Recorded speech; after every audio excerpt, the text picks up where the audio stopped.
1. We have ignition, and we have liftoff. We have liftoff of the Titan Centaur carrying the first of 2 Voyager spacecraft to extend manned senses farther into the solar system than ever before. The dark room is the center of the universe. It's where we communicate with the deepest spacecraft we have out.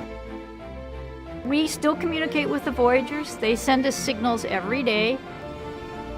You can see Voyager 2 is being tracked both by Antenna 35 and Antenna 36. Voyager has been a real mission of discovery.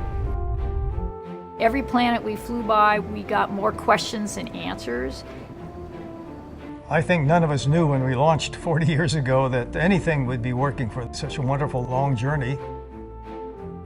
We had hoped that we could reach interstellar space.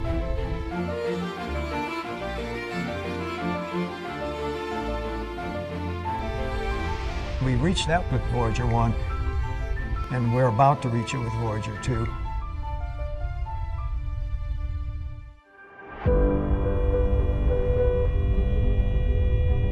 Voyager 1 is the further of the 2 spacecraft, and it's currently at about 13 billion miles from us here on Earth.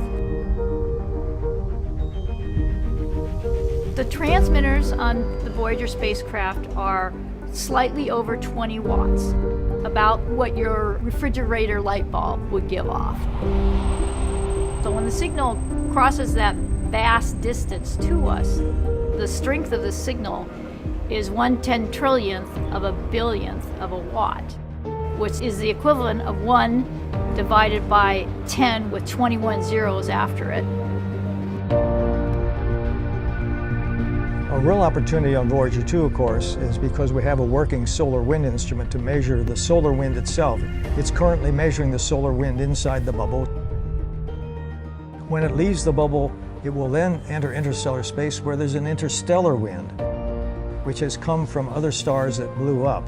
And so we'll have a chance with that instrument to actually measure the wind for the first time directly. The wonderful thing about the journey is not just that it's 40 years long, but in fact it's still discovering new things because it's going where nothing has been before. They will continue until they finally run out of power, but they will orbit the center of the Milky Way galaxy.